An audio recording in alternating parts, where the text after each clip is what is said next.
بسم الله الرحمن الرحيم. كوباية لبن دافية مع كوباية مية برضو دافية، معلقتين كبار من السكر،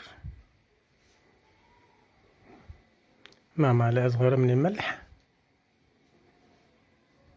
مع كيس خميرة 9 جرام.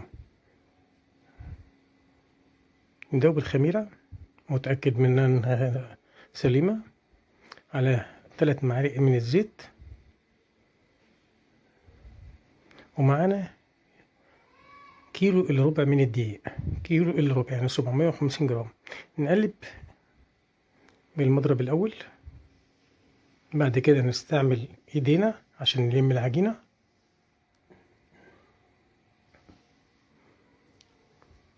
نلم العجينة بايدينا، ننعمها كويس. بسم الله ما شاء الله، عجينة طرية ناعمة بتمط. دي عجينة الحواوشي الاسكندراني اللي انا هعمله النهاردة. ادي العجينة، نكورها ونسيبها تستريح شوية.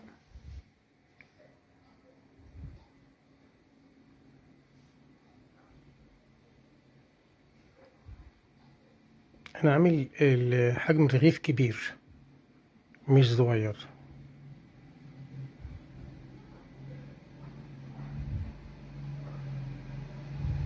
خلاص كده كورنا العيش بتاعنا. معنا بقى فرشة من الزيت،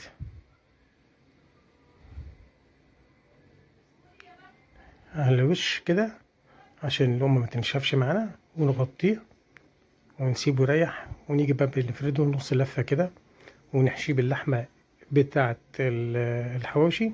لحمة، بصل، فلفل، بهارات حواوشي، فلفل أسمر، ملح. نعمل بالشكل ده كده لحضراتكم. الرغيف بيتطبق زي القطايف كده ونلحمه كويس. طب فاضل معانا لحمة، نجيب رغيفين بلدي ونعملهم برضو حواوشي بلدي مع الحواوشي الاسكندراني، يدخلوا الفرن هيطلع بالجمال والروعة ده. ادي العيش البلدي اللي هو فضل اللحم معانا، عملناه بالعيش بلدي.